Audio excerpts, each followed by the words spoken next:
మూసీలో ప్రక్షాళన చేస్తామంటున్నారు, దీన్ని పునరుజ్జీవం చేస్తామంటున్నారు. చాలా సంతోషించదగినటువంటి విషయం.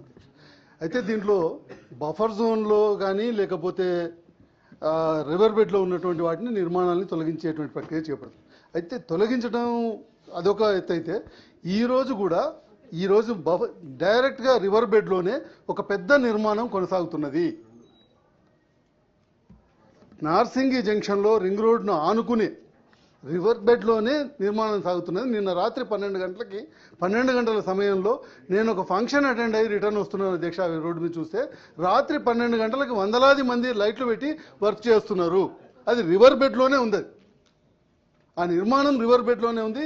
ఒకవైపు మనం పేదలకు సంబంధించినటువంటి 100 గజాలు 200 గజాల్లో ఉన్నటువంటి వాళ్ళని కూలగొట్టి రీహాబిలిటేషన్ ఇవ్వటం అనేటువంటి తర్వాత, కానీ వీళ్ళు కట్టిన తర్వాత లక్షలాది స్క్వేర్ ఫీట్లలో పెద్ద నిర్మాణం వస్తుంది. అది ఎవరిదో నాకు తెలియదు. కానీ ఆ నిర్మాణం వచ్చిన తర్వాత మళ్ళీ దాన్ని కూలగొట్టడం అని అంటే మన టైంలోనే నిర్మాణం జరిగి మన టైంలోనే మళ్ళీ కూలగొట్టేటువంటి ప్రయత్నం జరగడం అనేటువంటిది అది కరెక్ట్ అయినటువంటి ఇది కాదు అధ్యక్ష.